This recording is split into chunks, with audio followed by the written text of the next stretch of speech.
we should participate in the assessment of our own environment. And so I'm going to ask Jim, if he would, to please put up the clutter checklist. This is in the book.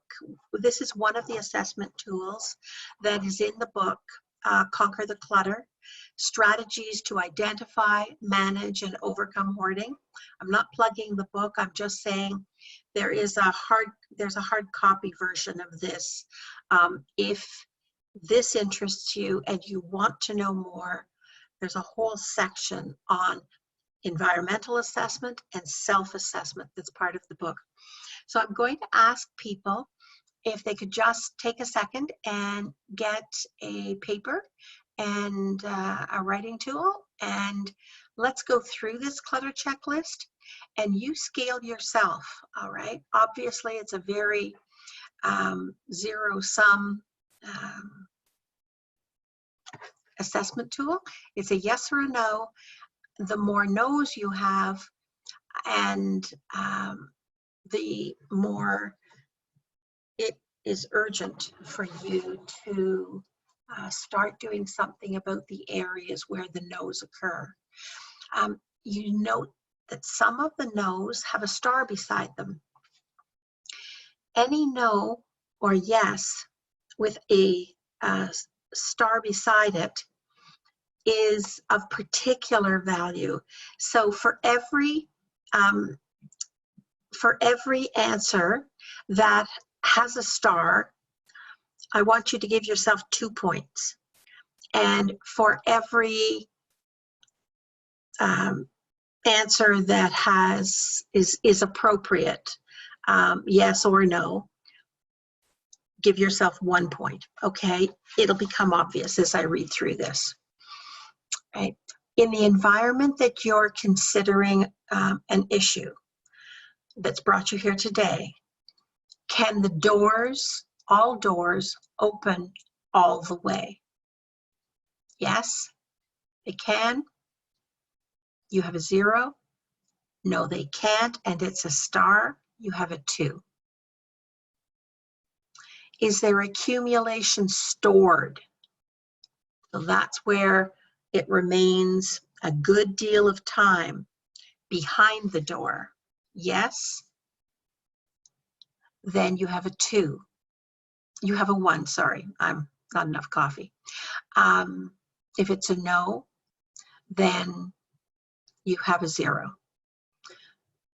The smoke detector, and if you have gas heat or another gas appliance that is in use, the carbon monoxide detector as well.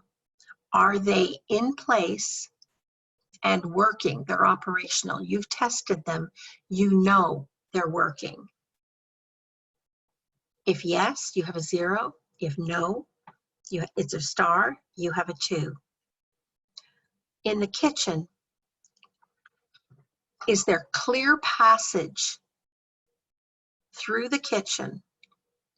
And that clear passage, if there are pathways, has to be a minimum of 33 inches. I ask people when they're starting out to aim for 36. If there are clear passages, then yes, there's a 0. No, there's a 2.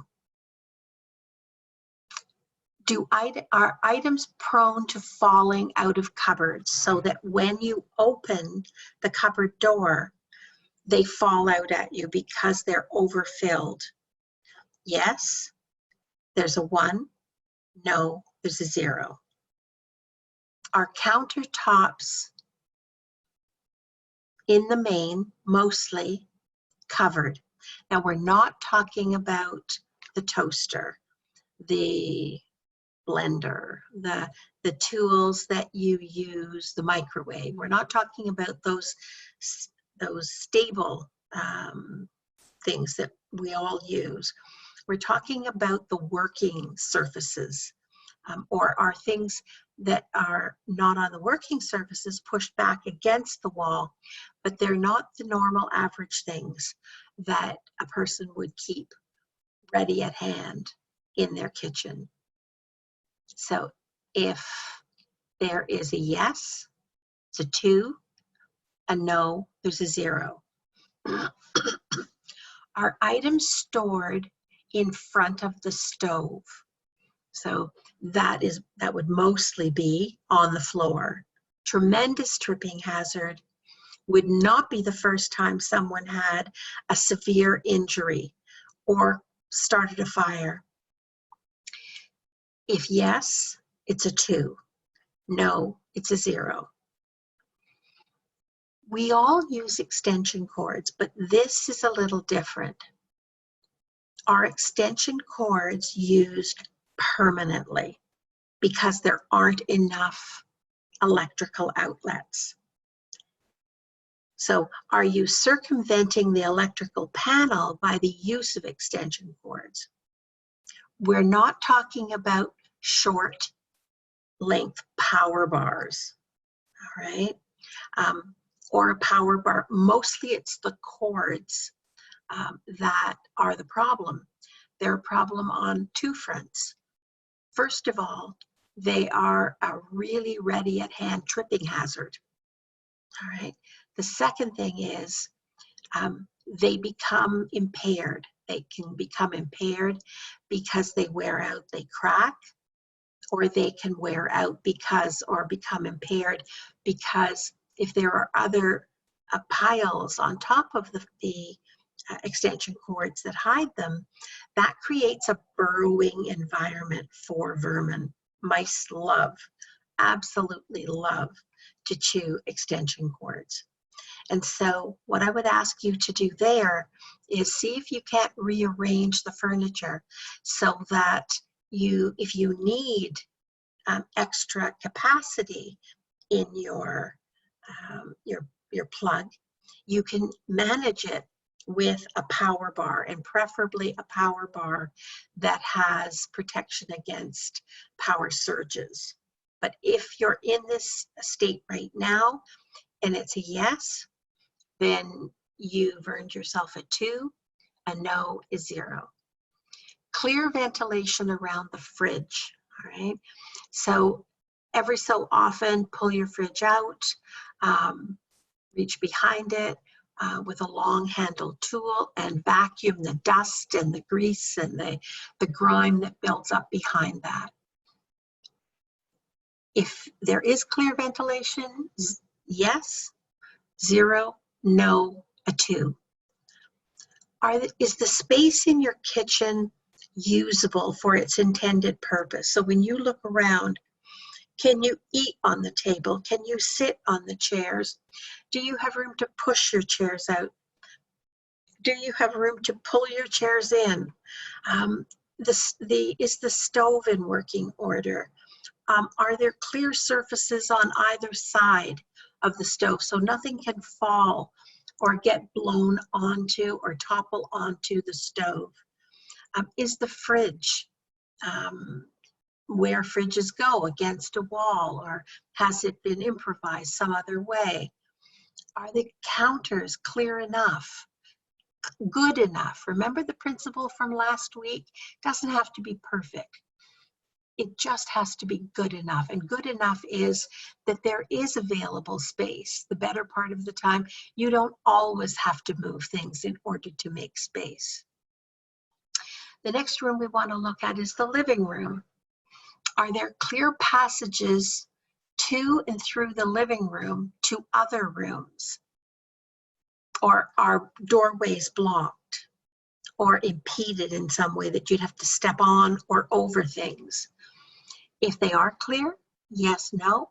Yes, 0. No, 2. Are there clear passages to the rear exit and entry if there are 2 entrances close to your living room? If they're clear passages, because that's probably the space that you're going to spend a good deal of time in, which is why it's so important. If there are clear passages, yes, you've earned yourself a 0. No, you've earned yourself a 2. Is the space usable for its intended purpose, or are all the flat surfaces, the couch, the chairs, the tabletops, are they impeded by clutter? So if the spaces can't be used for their intended purpose, the area has started to become or has already become a storage unit or a drop zone, then yes, 0, no, 1. Permanent use again of extension cords in living rooms, that's classic.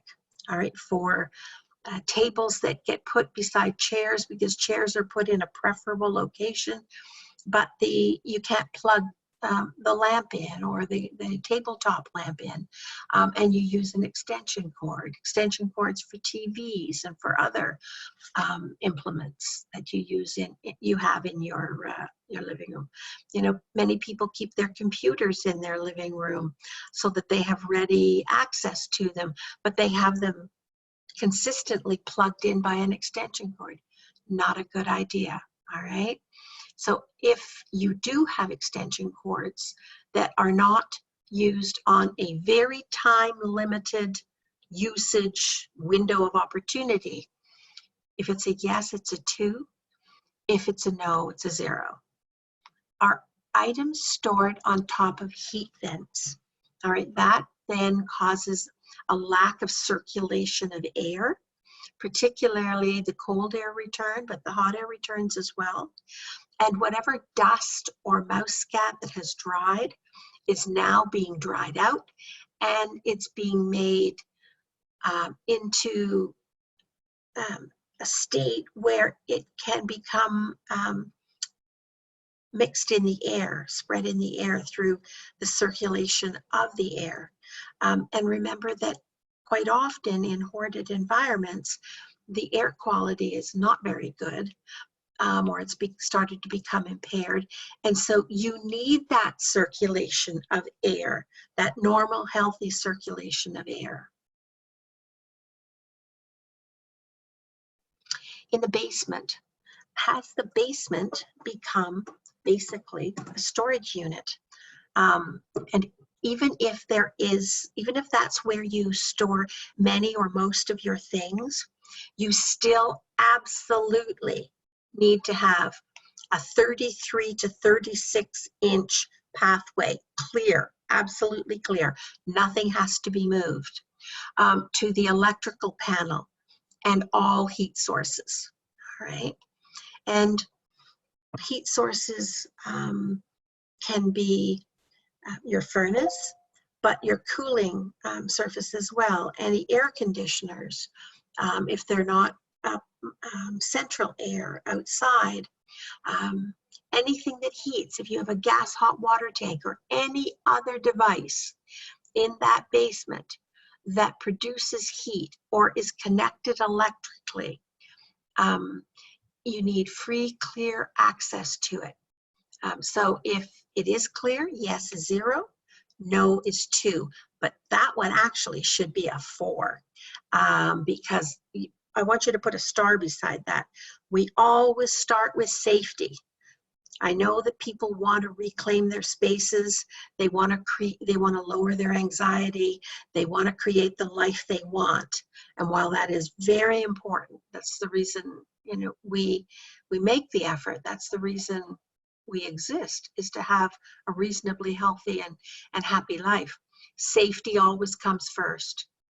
All right, okay. Our items, is the storage process in this basement area prone to having items falling down, tipping, falling, falling off shelves, getting bumped off shelves? The reason that's important is that if you have a safety crisis and first responders, in particular firefighters, have to attend the scene, the first place they're going to go, the absolute first place they're going to go is to your electrical panel. And they need to have free, clear access because they're covered in regalia, in response regalia and equipment.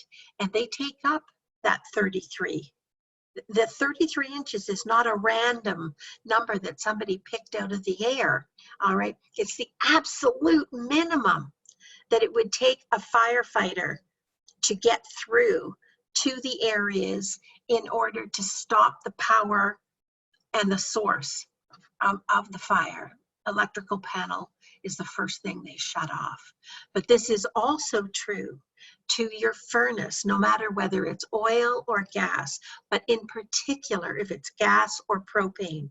Now propane is outside, but just the same, you want to keep access clear. And your hot water tanks, in particular if they're gas, all right? Okay, so next we move on to the bathroom.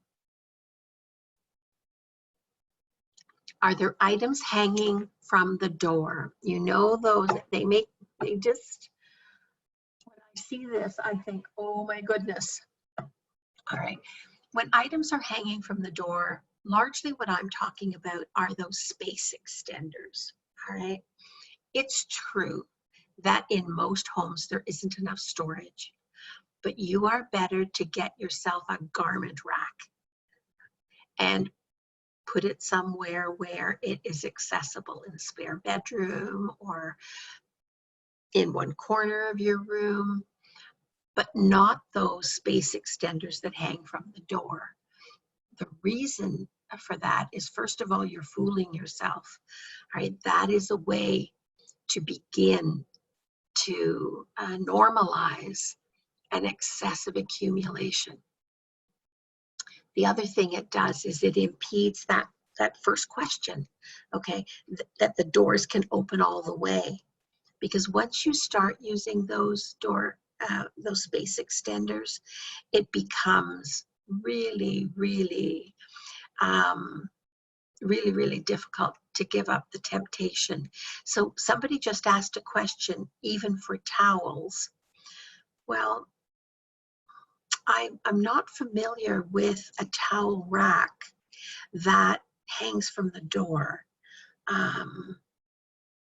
I would think that in your space, what we do is we have one towel rack for dry towels, and we have another towel rack that we attach to, I mean, it's about that deep, okay, just deep enough to hang a towel over. That is attached to the back of the door.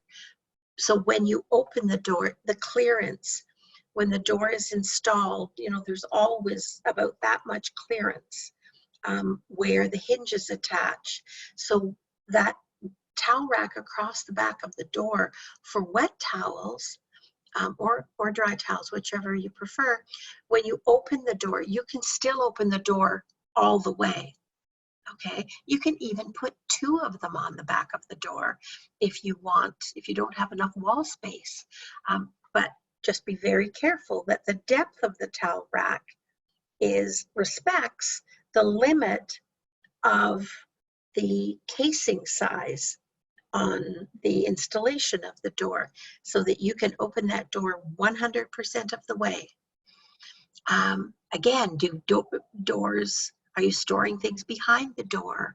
Do you have space extenders on your door now, and they won't open all the way? So if it does open all the way, yes, 0. No is 2. That's enough. The reason for a 2 there is because the areas in a home where accidents mostly happen are fire in the basement, from excessive accumulation and storage too close to heat sources. The kitchen is renowned. The bathroom is the next likeliest spot for an accident.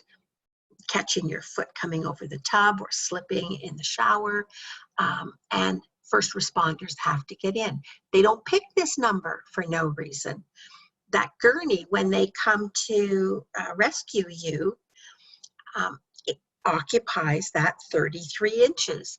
And generally too, when first responders and you have a crisis and you need them, in fact, your life may depend on it, they don't respond one at a time. they respond in pairs or in multiples. The next is space usable for intended purpose. Normally, what I see when a home has started to become even more impaired by clutter, quite often the bathtub has become either a temporary storage space or a permanent storage space. Now, Leanne says to everyone, I dislocate, thank you, Leanne. Put it up again, Leanne. I didn't get to finish it. Apparently she dislocated her shoulder falling in the bathroom. And so I'm not making this up. This is not a rare occurrence. If you were on the other end of emergency calls for paramedics, fire, remember when there's an emergency, they all show up, right? I was in my bedroom, but I did fall in the bathroom too. Yeah. So tremendous tripping hazard, even slipping hazards, right? If you don't have a bath mat when you get out, and the bath mat doesn't have a rubberized back to it, when you get out of the shower and you get, or out of the tub and you step on the floor, it's so easy to lose your footing and go down. So where were we now? Yeah, items stored in the bathtub. Sometimes too, hoarded environments they just can't be maintained as well. Harder to get to areas, and generally when you're in a state of being overmined, you know, the fact that the toilet doesn't flush without a pail of water, or you have to take the back off, the top off the toilet and do it manually, or you reduce yourself down to one sink, and sometimes that's the kitchen sink and the bathroom sink. You know, the plunger doesn't work. It's become impaired, or you're storing things in it because there's an overflow from the counters. So if items are stored in the bathtub, yes is a 2 and no is a 0. Items stored on top of heat vents, again, all right, you need, and particularly in a bathroom where there's steam being produced, you need that air circulation in order to reduce the chance of mold on the ceiling. It's not just about tripping and falling. Poor air circulation sooner or later is going to cause a breakdown in the surfaces, and some form of mold will start in a steamy, wet environment. Access to the closet in a bathroom. So your linen closet may not be in the bathroom, but if you do have a medicine chest or a cupboard or something in your bathroom, access to that for storage, to keep the things off the counter, to make it unnecessary to have to take things out of the tub in order to have a bath or a shower. All right, these are just ways back to normal. Jim, can you, yeah, thanks very much, Jim. So garage, now garage could be a carport, but it could also be the backyard under tarps if you don't have a garage. Excuse me. Quite often, the electrical panel can be in or near a garage. Sometimes you have a supplementary one, or a supplementary electrical plugs for tools, particularly if you have, you use part of your garage or a shed or something as a workroom. So if you have clear access, 0 for yes, 2 for no. So items in the garage that are not related to outdoor use, so the excessive use of that. Now, let's not kid ourselves. Every home, every living environment, very, very few of them. I'm sure Buckingham Palace doesn't have enough storage, but there is a shortage of storage. All right. but builders don't make a lot of money just when they focus on storage. And so it gets compromised, and we all keep a tiny bit too much, all right, before we sort it to thin out. But if there is an excess of things in the garage that are not related to outdoor use, then yes is a 1 and no is a 0. Again, particularly if you use it for a work area or you keep things plugged in, because that's your closest outlet to, for your weed whacker or your lawnmower or some other device. Permanent use of extension cords, you're far, far better, particularly in a garage or a carport or an outdoor shed. There is not a garage on the earth that doesn't have some kind of unwanted visitor. In Canada, the prime candidates are squirrels and mice, and hopefully not rats. So yes, particularly if those extension cords are plugged in, all right? Yes is a 2, no is a 0.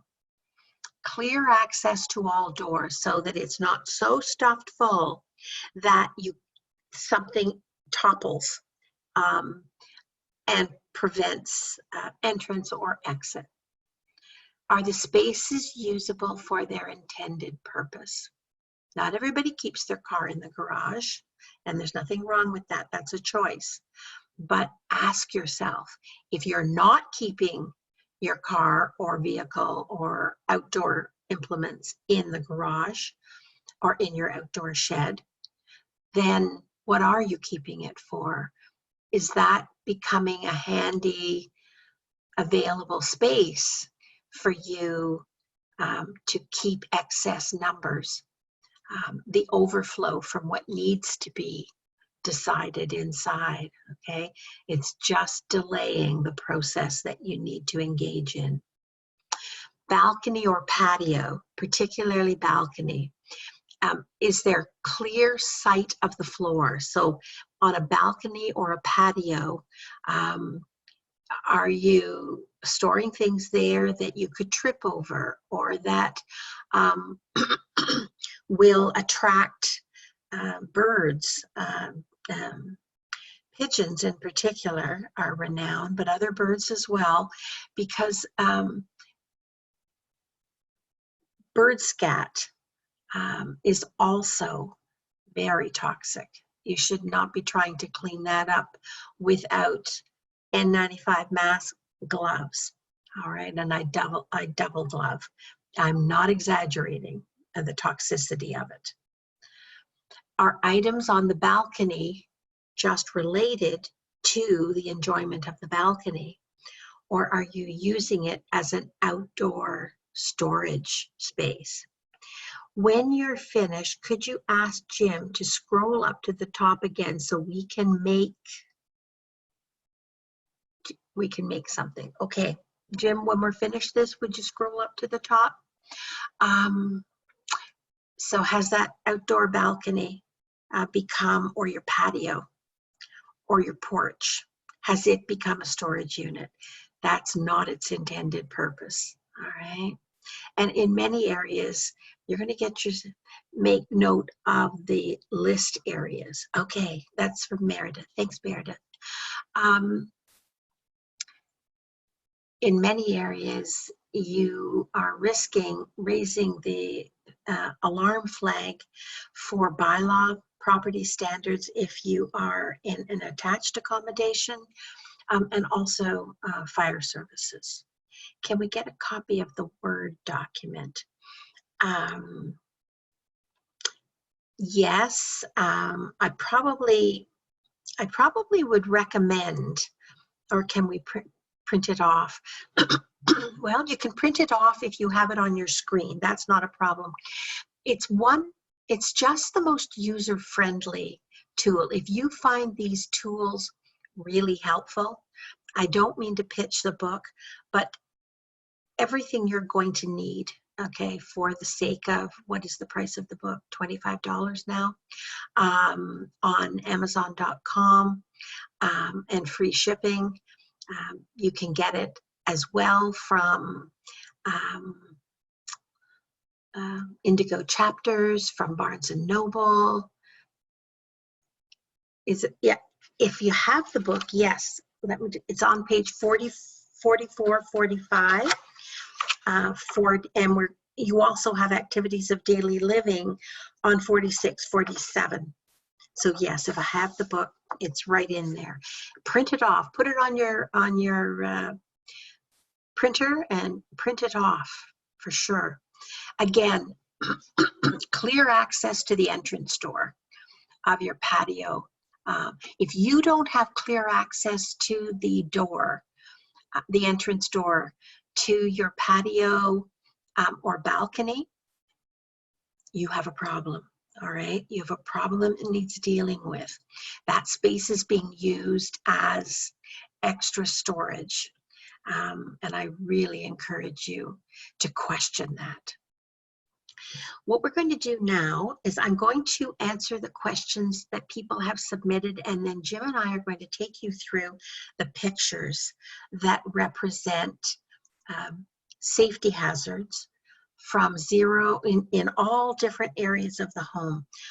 Actual physical pictures. And I want to thank Lucinda, one of my clients, for this idea. I can't take credit for it. It was a genius idea that we actually show people what it looks like, what this risk looks like, because it's okay to read it, but sometimes that doesn't help you understand whether what you're looking at in your environment actually meets that criteria. Okay, so we're going to go through those pictures in just a minute. So, okay, so it's called the Clutter Checklist. It's table 2.1 in the book, and it's on page 44 and 45. It's in chapter 2, Environmental and Self-Assessment. So next week, what we're going to do, I want to take you strategically through this, okay? Always focusing on your questions, though, as well, because that's what this is about, you getting answers to your questions. What is the name of the book again? Conquer the Clutter, Strategies to Identify, Manage, and Overcome Hoarding. Just for those people who haven't joined us before, that book that Sue and I wrote was expressly for people who hoard themselves. They're either not ready to accept help, there are no services in their area, and they couldn't afford the services even if they were available. All right. It also helps people who are getting help and service to focus on different areas and really drill down on the information that they need, rather than just count on their memory. It was also written for people who care about individuals who hoard and don't want to abandon relationships, don't want to have to leave, are tired of being angry and nagging the individual, trying to help them, compromise the relationship. It's a source of conflict. And they, no matter what happens, they care about that person. And it could be a spouse, it could be a child, it could be a parent, brother, sister, friend, neighbor, okay? Somebody you care about. How can you talk to them? How can you reason with them? In addition to what we're going to talk about today, I'll give you a brief answer. I'm going to send you to the website, hoarding.ca. A number of years ago, that was such and remains such an important, vital question for people. And sometimes it's the beginning of that person realizing it has gotten out of hand and they have the support of somebody. Now, you may not be the right person to help them remediate that environment. That depends on your relationship and the nature of the person you're talking to. But I did a video, and it's under the resources tab on hoarding.ca, and I go through step by step how to open that conversation, how to keep the conversation on track, how to stay on your side of the respect and boundary and limit line, how to phrase your concerns so that it doesn't put the person's back up, and you don't end up derailing your desire to address this with them, and then how to encourage them to get the help they need. The other thing I suggest is that if you're going to use that tool on the website, you practically memorize the strategies that I outlined there. They work, all right? They're respectful, and they're also kind and loving. And then without sitting with the person, just set it up on the computer or a tablet for them and let them watch it. And they will realize that even though I might not be in your area, this is the attitude and the level of dignity that they can maintain and the level of respect that they should expect to be treated with in whoever they choose to help them.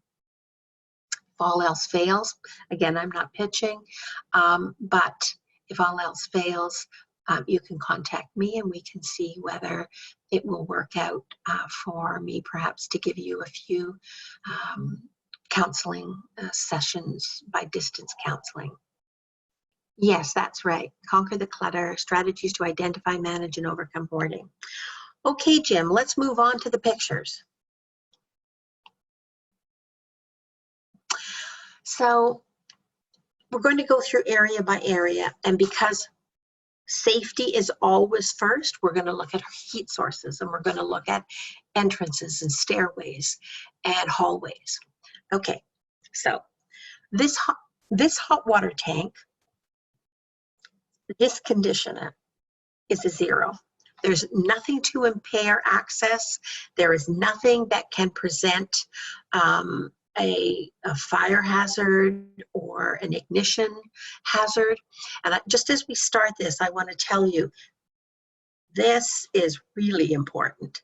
I actually had, I was doing a workshop in Brockville with a professional group there, and a woman came up and talked to me, and she said, my sister said I should talk to you, and she thinks I have a hoarding problem. But I don't think I have a hoarding problem. I just really love my collections. And her collections happen to be wonderful. I mean, she had a wonderful taste in cards and note paper and all things paper. And about 6 months later, my phone rang, and it was the same woman. And she said, hi, do you remember me? And told me a little bit about the conversation. I said, yes, I do remember you. How are things going? She said, well, that's an interesting question. She said, I didn't get the help, and I'm now living in a hotel for 6 months because my house burned down. And it was a semi-detached, so my neighbors also had to move out. My water heater was gas. It was not in really close proximity to anything combustible, but beside the side of the hot water tank, she had put metal shelving. That metal shelving was close enough. It wasn't exactly abutting it, but it was close enough.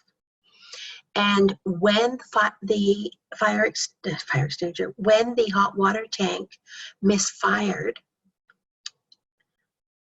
it emitted heat, and the heat conducted far enough down the metal shelf that it ignited paper and other combustibles quite a ways down that metal shelf. And so I pass that on to you for look in your basement. If you have a wooden built-in shelving, or you have got anything that's metal beside that, that is then adjacent or contains combustible materials, paint being one of them, all right? For heaven's sakes, move it. All right, so now we go down to the next picture, and it's a level 5. Why is it a level 5? You can see in the back corner, the cat probably isn't a problem unless the cat chews. But you can see that you have tubs of things, and most of those look like they, at least in part, are combustible materials.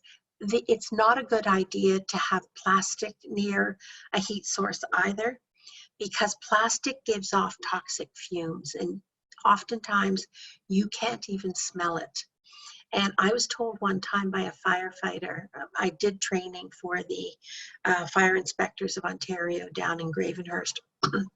And I was told by one of the firefighters there that they did a film, actually. They played a film. And I'm watching that and I'm thinking, well, what's the big deal? We can still get out. No real problem there. And the firefighter said, it's at there was no smoke at this point. Yeah, the curtains had caught fire and the couch had caught fire, but it was at the back, and yeah, the rug had started to kind of melt or catch fire, but only back in the background. And he said it's at this point, whoever was in that room, if they hadn't exited, or they were in close proximity, is now immobilized by the side effects of the fumes. The fumes will get you before the smoke or the fire. All right, plastic gives out fumes, and if you put it, even if you store it on heat sources, you're compromising the integrity of that plastic. It's not meant to be stored on heat sources. It wasn't designed and constructed that way, and it will first become impaired. And then there is some possibility that when it's impaired enough in the deterioration process, it will start giving off whatever level of toxic fume that material is made of. So there has to be around hot water tanks, electric or gas, but especially gas, there has to be as much clear space as you can humanly provide. A minimum of 33 to 36 inches. Okay, all right. Next one, Jim, can you move it up? Flammable stored close to heat sources. So you can see here, the hot water tank is there, but there are other things in the background that are flammable. Flammable just mean, and combust just means that they can catch, they can ignite, and they can burn. All right. Again, a minimum of 33 to 36 inches away from them. Okay. And totes are easy to fix. All right. If it's totes, you can move the totes. You can move the totes somewhere else away from heat sources. Okay. So now we're going to look at furnaces. Clearly, this furnace area in the first picture is a level 0, and we all can figure out why, because there's nothing in close proximity to it. Now, a level 1 would be below. Now, you might think, wow, that's a lot of stuff. But the difference there is that remember where this pole thing, this water treatment device is, immediately beside it was the furnace. These boxes, while there are a fair number, there's more than 3 feet between the closest side of the implement and the combustible material. All right. All right. Paint cans. Paint cans. Be really, really careful with paint, folks. All right. Paint cans do contain flammable materials. And even though these cans are not tremendously close, they do this is not a clear path. That's number 1. That's why it's a 2-3. It's blocking a clear path to that furnace and the water treatment. And the paint itself does contain materials that become compromised when kept in cold and hot. And anyway, when you keep your paint, I don't know whether this still holds true with the new tops that they're applying to paint cans, but I was told that you keep as much air out of them. You store them locked, of course, upside down, but certainly nowhere near a heat source. And nothing can block. This is not innocent, all right? Nothing can block access, because that's the next place you're likely to have a first responder deal with on your behalf. Level 5. So here is the furnace behind. The furnace is immediately adjacent to a cement wall, but you can see you've got things all the way around it, and they're almost as high as the device itself. And this looks like it's casual storage, as though this is pretty much the ongoing condition of the area around. This does not look like a temporary fix for 2 chairs, some boxes, cat carriers, animal carriers, and heaven knows what's off to the left. All right, they're too close to the furnace and hot water tank, and it looks like that's a permanent arrangement. Right? Okay, clear path to electrical panel. This, again, as I said before, is particularly important. The reason it's particularly important is, remember, the very first place first responders, particularly fire, are going to go is to your electrical panel. So even though the basement is relatively full, and it is, the pathway to the electrical panel is more than clear. That clearance is more than 33 to 36 inches. So it's not that you can't store anything, but you have to respect the limit that your space provides for storage, and it has to be arranged appropriately for safety precautions. And the same is true for the electrical panel. All right, okay, Jim. Level 5. Same scenario. Sue and I staged this, okay, so that you can see it. This is the same basement. It's just things have been moved around a little. So the pathway to the electrical panel must be absolutely free of obstruction and provide clear mobility for firefighters in full gear. This is a level 5. You can see the electrical panel here. We moved boxes in there and one of the tool caddies, and down at the bottom as well, paint cans and things, just to show you how easily putting things down just for now, or not being careful about how you store them and where you store them, can move you quite easily from a level 0 to a level 5. Kitchen, Jim? Yeah, whoops, and easy. Okay, can we go up? I think there might be, is there a kitchen above that? Hopefully there's a kitchen below this. Okay, so this doesn't look like a really risky kitchen, but it is. It's a 4-5, and here are the reasons why. So look at your kitchen. The first areas, all right, to respect space and open space up are around the stove and around the fridge and around the sink, because those are the most used areas. And your table too, that you can get up and have clear mobility. Smooth top stoves are not necessarily safer. The reason they're not is because quite often they get used as a put down area, a drop area. They can, with some risk, represent an additional workspace. But if that area is not kept clear, all right, and things are not far enough off of them, you can see one corner of the stove, there's a metal refuse container, and the food products, this is butter in this dish at the front, and look how close rags are to the stove.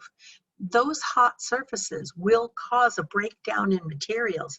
They may not ignite as quickly as gas, but they will ignite, okay? And the top of your stove is not meant to be a work surface. Okay, thanks, Jim. Okay, entrances. Clearly, this is a front door entrance. As narrow as it is, it's absolutely clear. It's a 0. A level 1, there are some things that have been dropped, boots, shoes, that kind of thing. If that happens temporarily, but then it's not the end of the world. But if it happens on a regular basis, then it could be the end of your world, because these things coming in, you can trip over. So from a safety hazard point of view.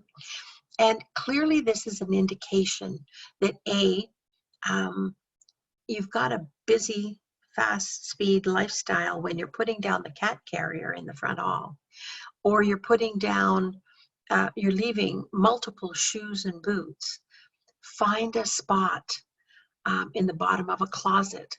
One of my very clever clients, they live on a farm, and they don't have closets and that kind of thing in the entryway or in the hallways. And so what they did was they got a shelving unit, and they picked a spot close to the entrance. As you come in, it's actually in a hallway, but the hallway's wide enough. And now what they do is they take their shoes and boots off, and they get those little plastic trays, the boot trays, and they put those on the shelf, different shelves, and they put their shoes and boots on that. Easy fix, all right? A level 2, you can see that things are starting to build up. Items that have been recently used and some previously are left in the entrance, and they've combined to leave less clear floor space. Some of you could walk through that door and push it over and walk past. That's why it's a level 2. But if it stays that way, if that's the norm, that's a higher level of risk. Level 3, the path to exit and enter is becoming continual. There's no way anybody can come in that door easily. You've got a garbage bag that is probably meant to be on its way out. You've got the infamous cat carrier. It looks like somebody was planning to do some cleaning either before or after they entered. There's a broom, there's cleaning products, and now the shoes and boots as well. You've now got yourself to a high level 3. Okay, Jim. Level 4.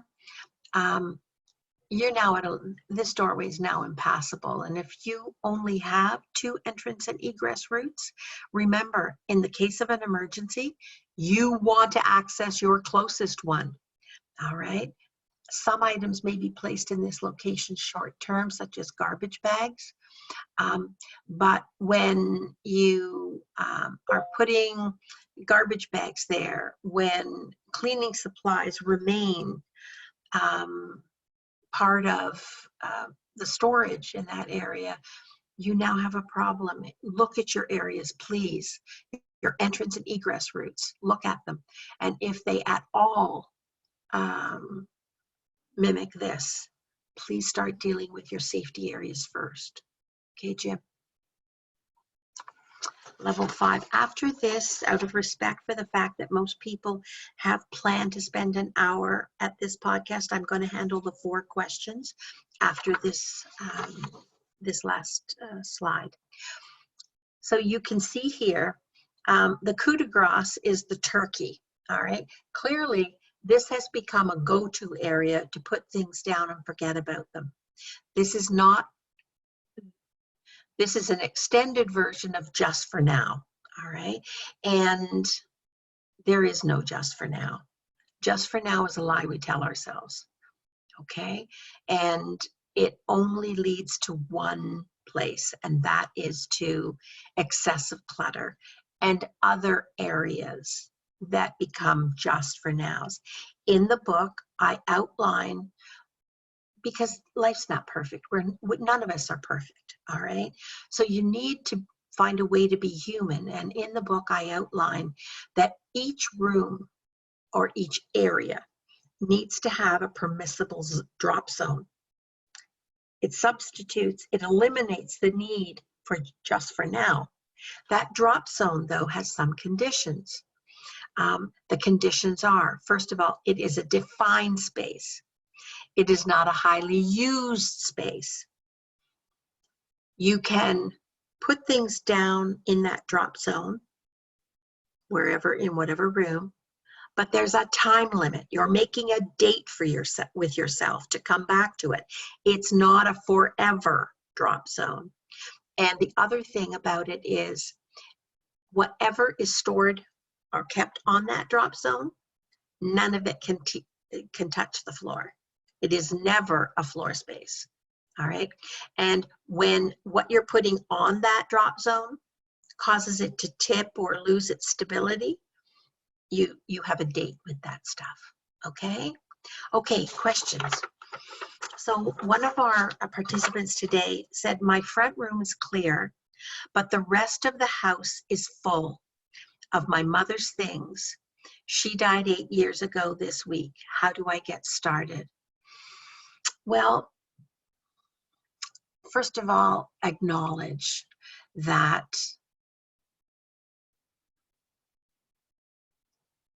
you have an emotional situation that you're dealing with, and perhaps you're struggling with grief even 8 years later. It's quite possible. And that this may mean there are a number of ways this can happen. All right, first of all, it doesn't have to be sentimental, but when you mention specifically that many of these things are your mother's, it would seem to me that you may be locked in an excessive accessing of sentimental saving, that's your attachment pattern to these things. There's no easy answer. There's no easy answer to this one, because if you have not dealt with the grief of losing your mom, and you believe that your emotional attachment to these things tells you that this represents your mom, or it's a symbol of your mom, or in some way it's part of your mom, it's part of your history with your mom, part of your history growing up. The short answer is sit down and have a come to truth moment with these things. Ask yourself, which of these items, and it doesn't have to just be one or two, but it does have to be what your space can provide adequate and appropriate storage for, all right? Are all of these things equally important, or is the grief painting them all with the same brush? An example of that in my own life is just because someone doesn't hoard doesn't mean that they don't have sentimental attachments to things. Both of my mom and dad are passed now. And when my mom was dying, she died of cancer, and it took her about 2.5 years. While she was in the hospital for quite a few months, I would visit her most days, and there were 3 things she would always ask me to get for her. Her wedgie shoes, so she could get out of bed and go to the washroom and walk around with me. Her glasses, so she could read whatever it was she wanted to read. And her purse, all right? And so other than things that actually I share her taste in, I have room for, and this is not my living room, by the way. This is the presidential suite at the Marriott Hotel, because my 2 Frenchies chewed my gold chairs. And I actually have space for them, all right? And they come to be the 1, 2, 3s. Remember in that first podcast, I talked about the things I can't imagine life without it. I absolutely love it. If you go through and look for your 1, 2, 3s, probably you'll have enough room for those things. And what I did to make up for all the other things that I donated or I passed on to other family members, none of which I sold. There was just something about selling her things that didn't sit right with me. Not because I'm a wealthy woman, just because it just didn't feel right. It wasn't the right way to reconcile this problem. I have in my closet, I have her purse, her wedgie shoes, and her glasses, okay, all together on a shelf. And I have the vest that my mother knit for my father because he also had a long protracted death, with her printing of his name in the name tag. It's hand printed, sewn in with love and care. I have that on a hanger.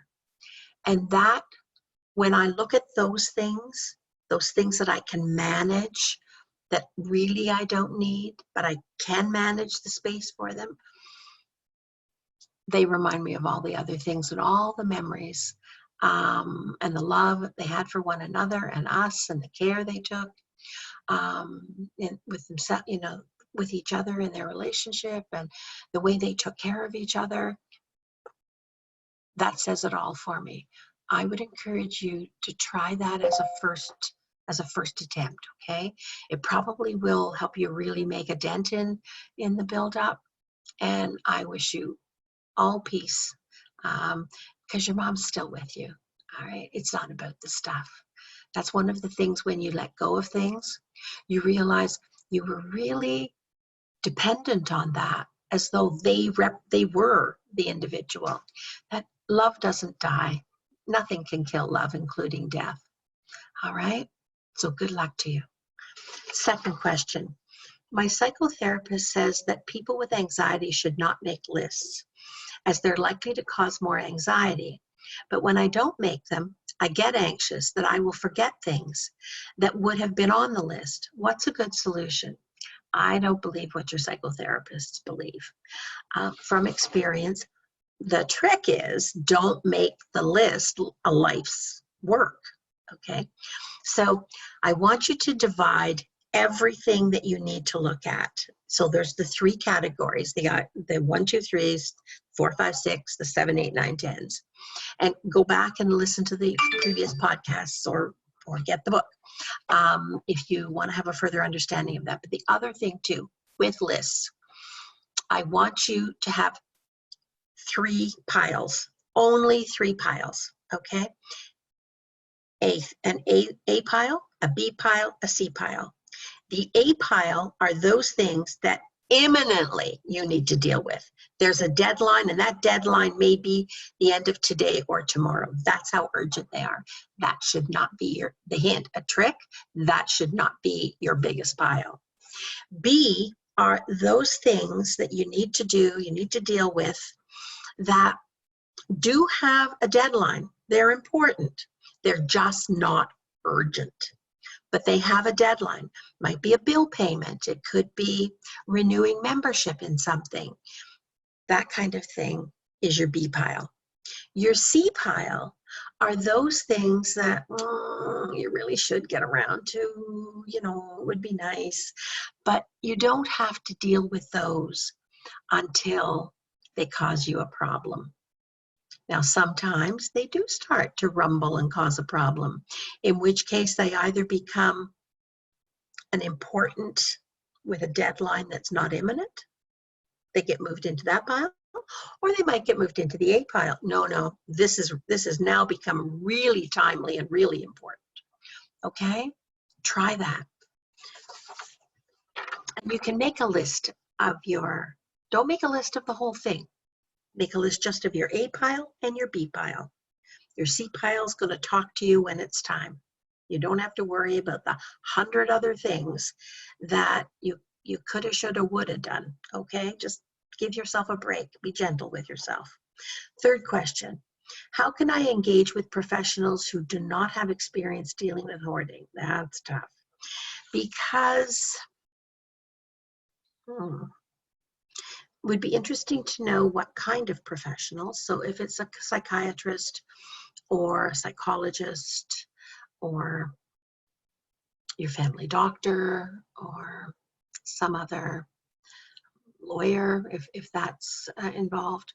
How can you deal with them? Well, one of the best ways to deal with them is not to expect them to be the expert. You be the expert of yourself. All right? You're an adult. You be the expert of yourself. You know what works for you, even if it's not working right now. It will. All right? So you be the expert of this disorder that you're living with and the challenges it presents you. You also be the expert of what you need. Remember that when a therapist or a professional talks to you, they can only make recommendations. They can never know you as well as you need to know yourself. So you need to take personal responsibility for yourself, for your own needs, and knowing yourself. And you don't have to be getting it right all the time to be entitled to do that. All right. So again, continue to attend the podcast. I'll be coaching you on that. And the other thing is, I hate to say it, this seems to be a day for pitching the book. The book was intended, all right, when you come into a discussion with another professional, if you have the information and you've filtered it through yourself, your own mind, your own reality that this book offers, you'll be able to tell them that doesn't work for me. I've tried it. Or if they make a suggestion, you can always try it with a full on try it, give it an honest try. If it doesn't work, then that's not the solution for you.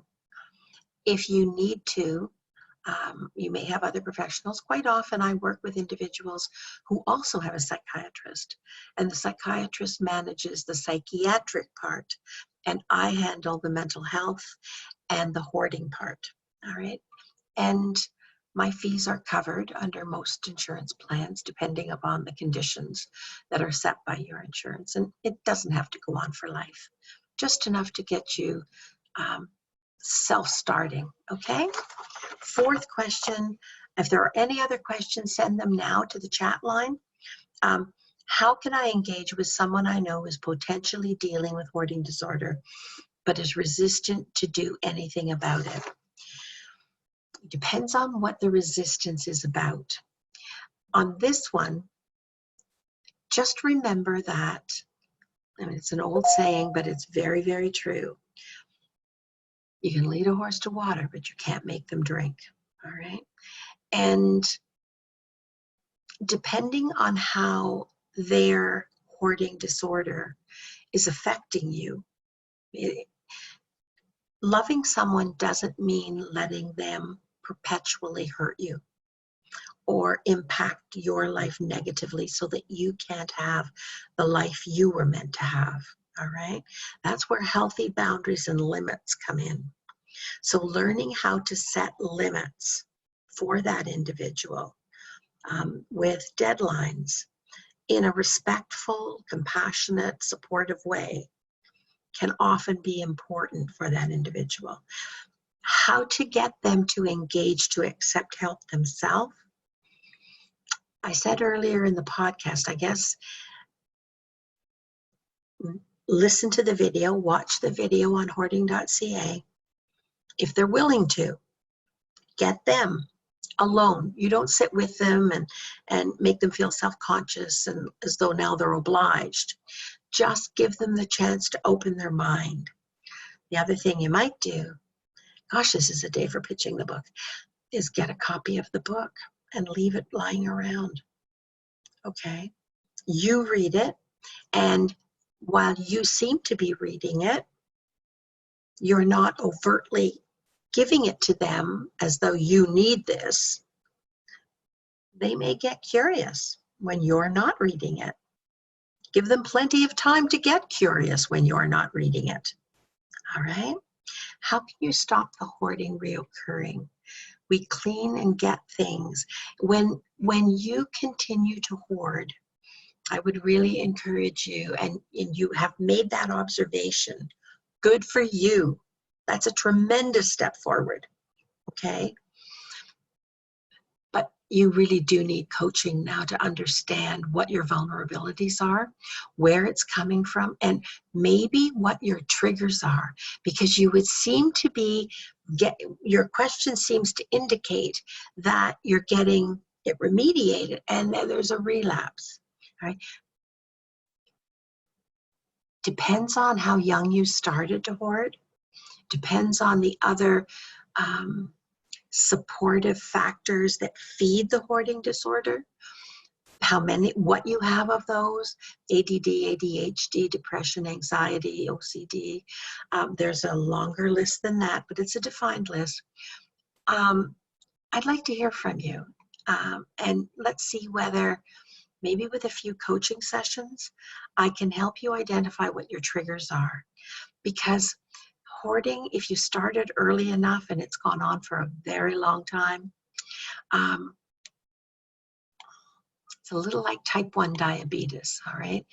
Sometimes it doesn't go away. The temptation and the triggers don't go away, but you can certainly learn to beat it to the punch, all right?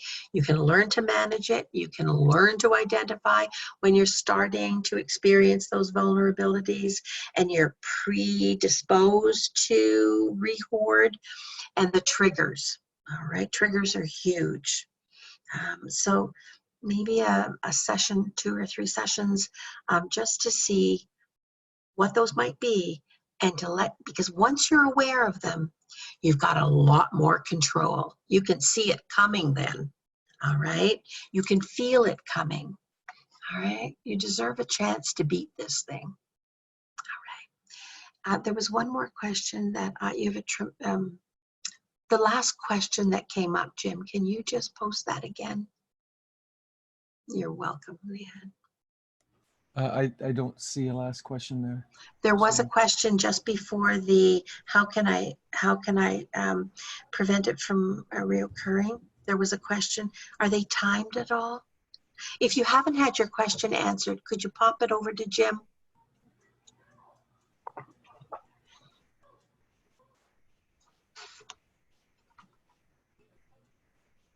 They may have sent it to you privately, which is why I can't see it. It just popped up and then disappeared. So I've kept everybody 10 minutes over. Thank you for staying with us.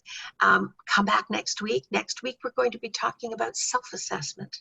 So some of those vulnerabilities, some of those trigger questions, we're going to be handling those next week, okay? If there's anything in between that I can help you with, please don't hesitate to send me an email. You take care. There will be a new meeting ID and there will be a new password next week, all right? Take care. Have a great week. Stay safe. Stay healthy.